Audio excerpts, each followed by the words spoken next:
Hey, everybody. It's Eddie from Tokyo. This is your cryptocurrency update from Japan. And today is, it just never ceases to amaze me of what is happening in this space. So just forget the red right now, because we have news that is going to prove out that the banks are going to build out this cryptocurrency space into a multi-trillion-dollar marketplace. And they're going to do it with just a chosen few of the projects out there. First, take a look at this tweet. Just July 2019. It says, "Thank for reaching out to us, but unfortunately, Wells Fargo does not allow transactions involving cryptocurrency." This is when someone was trying to use their debit card. Well, Wells Fargo is singing a different tune. On the 7th of December, they put out a communication, a comprehensive report, a lot of stats, a lot of facts that cite Bitcoin 9 times in this communication. They say that fads don't typically last for 12 years and that cryptocurrencies could become investment worthy. And these are the reasons why investors should listen. And they go on to explain that they have definitely changed their tune. And just a couple of hours ago, we learned that ING Bank has opened up about their crypto custody solution, and they did so at the Singapore FinTech event. And another announcement just in the last couple of hours is Standard Chartered has made it official. They are going to partner with Northern Trust to launch Zodia, a crypto custodian for Bitcoin, XRP, Ethereum, Bitcoin Cash, and Litecoin. These digital assets account for 80% of the total. This is the list of the assets that are being chosen by the banks. And they are going to build out this marketplace that is going to go into the multi-trillion in terms of the market cap. Make no mistake about it. And paying attention to what they choose, I am positive, is very key to your success in this space. I'm, of course, invested in other projects. My portfolio is very wide, but when you start looking at what they are going to push out into the institutional investors, the financial institutions, and the high wealth individuals, you have to pay attention to this. So what's going on with Singapore? Because this announcement has been done by the innovation arm, SC Ventures. They are in Singapore. Alex Manson heads that up. So we have the announcement yesterday with SBI and Six Digital building the same custody platform and trading platform in Singapore. I'm telling you, it's not going to be San Francisco. It's not going to be Japan. It's not going to be London. Singapore is going to be the hub of cryptocurrency innovation. I am sure about that. And what I then really want to bring to your attention is SBI has a lot going on in Singapore.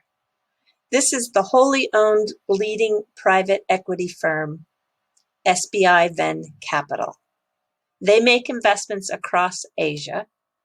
And the reason why we pay attention to SBI, in case you don't know, is that the CEO of SBI Holdings in Japan is the largest outside shareholder of Ripple, also on their board, and also the best champion of XRP out there, hands down. So Ven Capital has a long track record and a big portfolio. Now pay attention to what's in their portfolio here, NEOM. I'm sure that if you've been in this space with XRP, you understand that, oh, I know this company. This is the RippleNet partner. It is, but it is also in the portfolio of Venn Capital. They found Neum very early on when they were InstaRem. This is how this company started. They were a cross-border remittance company out of Singapore, and they were called InstaRem. They have since rebranded their platform name because they do a lot of white labeling now around the world to Neum. And if I take you to a Ripple PDF, you can see here that as far as those being identified as users of the on-demand liquidity, ODL, that uses the XRP for the completion of cross-border payments, InstaRem is one of those identified. So we know that they, along with MoneyGram and at least 22 others that have been made public, and I'm sure that list is longer. It's just that Ripple has said that they don't announce. They let their partners choose the time that they want to announce that they are working either as a RippleNet member or an ODL user. So with Singapore also allowing non-banks to tap into their payment rails in February 2021, this is where we need to really start paying attention. Keep your eye on Singapore and keep your eye on SBI Venn Capital. All right, this next story is, first I want to just tell you that it's so good that Tezos now has a platform in Japan to trade on. And this is important because most of the Japanese cryptocurrency traders are trading on Japanese platforms. That's just the way it is. And so it's wonderful that this project is going to be supported by a Japanese exchange. All right, here's this story that's kind of fun. See the guy on the far left here? It's my left and should be your left. That is Tyler Rodke. He is a Citigroup Wall Street analyst. He's been doing that almost for 7 years now. He is ranked 646th out of 7,137 analysts. That tip ranks follows, and he gets that ranking, the top 10%, for his coverage in the average return. His average return on a year-to-year basis is 25.6%. So he's got this 68% success rate. Not bad. He has decided, however, that since MicroStrategy has decided to offer $400 million in convertible senior notes to purchase more Bitcoin, he questioned the company's disproportionate focus on Bitcoin and downgraded the company from a neutral to a sell.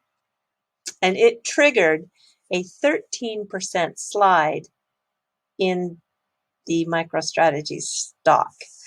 I'm very curious to follow this story because this is a company that's really going all in. And in 1 hour, 58 minutes, and 30 seconds from now, you're going to see David Schwartz as a guest on Uphold with the webinar host, JP Thoreau. And I think, I don't know if I can stay up. It's already 11 p.m. here in Tokyo. And as usual, I haven't eaten yet, so I'm going to go grab a bite to eat. I don't know. I hope somebody is kind enough to get a lot of this captured so I can watch it in the morning, because I think I will be sleeping. But if you are up, you might want to register and take a peek. I think it will be good. David's always really enjoyable to listen to. All right, everybody, we're jumping to a little fluff, and yeah, I'm bragging. I'm bragging. I'm going to brag just a little bit. This is the Starbucks in my neighborhood. This is in an area that is next to the Meguro River. What you see here, this is a wintertime shot, so all the leaves have fallen, but it's still very, very beautiful. This building itself was designed by Kangakuma, which is also the architect that did the stadium for the Olympics. His signature is to use lots of wood. This is all beautiful wood here underneath the eaves. And it is as beautiful on the inside as it is on the outside. This is another view of the building, and it is a roaster, so it's a little bit different. They do roast coffee in here. I think this is the largest Starbucks in Japan. It was the largest in the world as a roaster when they built it. I don't know if it still has that, if it still is the largest in the world, but it's one of those really great places. Even on a winter day in a sky that looks like it's about to rain, you can see how great the deck is. And Tokyo, you can still sit outside this time of year in the daytime. When the sun is shining, it's lovely to sit out in as far as into the end of December. It starts to get super cold mid-January, and February is freezing, but we do have this nice weather that still hangs around for a few more weeks. It's still what I would call daytime deck weather.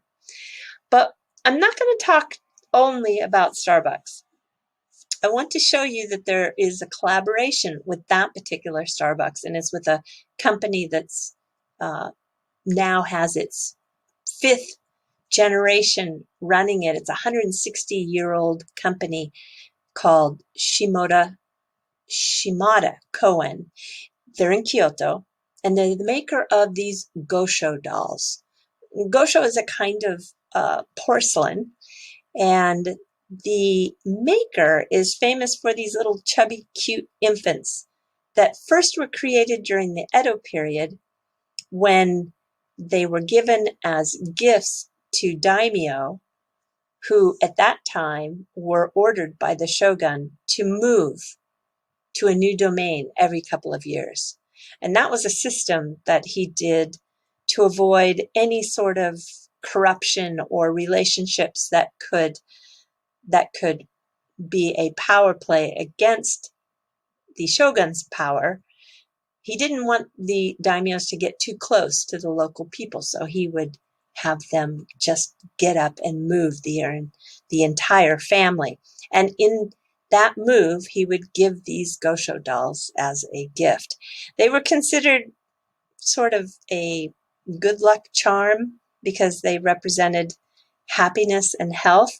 And you know what's interesting today is even in the jobs like banking, or if you're a policeman in Japan, you still have to move every couple of years to a new part of the country because they follow that same concept to eliminate any bad relationships that could form if you leave certain positions in an area too long. Interesting, huh? I think it's really difficult on some of the families because sometimes if the family has young kids that are in school, very often they don't pull the kids out of school to start a new school somewhere. It's just not the way they do it here in Japan. So the family will split up for a couple of years where the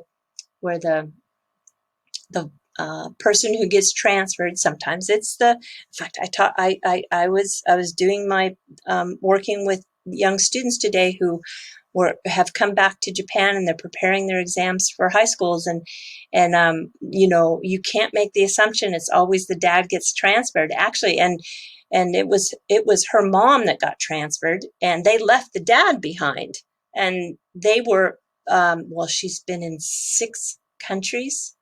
Yeah, she's been in 6 countries. She's been out since she was 6 years old. The last country she lived in was Singapore. She was something. She wants to be an actress. She probably will make it too. Anyway, I got sidetracked. I'm so sorry.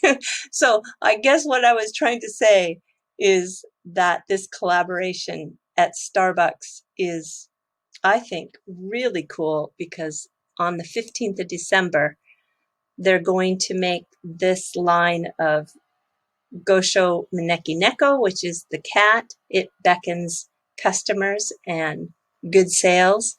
And then some of the Gosho dolls. And then 2021 is the year of the ox. So 3 of these are going to be an ox. The white ox, white is a symbol for health. The red is a symbol of wealth. And the black, which I think looks super stunning with the gold, is a symbol of happiness. So there, if you go to that roastery on the 15th, you'll be able to find this line of Gosho porcelain. And I think it's only going to be available for about a month. Yeah. All right, everybody, do take care. Sayonara for now. Bye-bye.